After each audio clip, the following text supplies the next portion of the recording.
இந்த காட்டு நாய் சிறுத்தை புலிகளையே கொன்று தின்று விடுகிறதே. அப்படியானால் எவ்வளவு பலம் வாய்ந்ததாக இருக்க வேண்டும். இதனிடம் அகப்படாமல் தப்பி சென்று விட வேண்டும் என்று நினைத்து ஓசைப்படாமல் பின்னோக்கி சென்று அந்த சிறுத்தை புலி புதருக்குள் மறைந்து விட்டது. அருகில் இருந்த ஒரு மரத்தின் மீது உட்கார்ந்திருந்த ஒரு குரங்கு நடந்ததை எல்லாம் கவனித்துக் கொண்டிருந்தது. தனக்கு தெரிந்த தகவலை சிறுத்தை புலியுடன் பகிர்ந்து கொண்டு சிறுத்தை புலியுடன் பேரம் பேசி தனக்கு பாதுகாப்பு தேடிக் கொள்ளலாம் என்று அந்த குரங்கு கருதியது.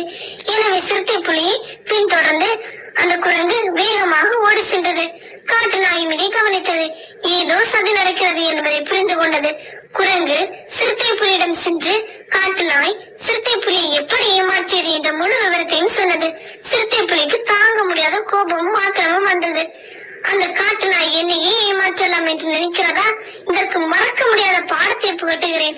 இந்த காட்டில் யார் யாரை கொன்று தின்பார்கள் என்பதை காட்டுகிறேன் என்று சொல்லிவிட்டு குரங்கே வா,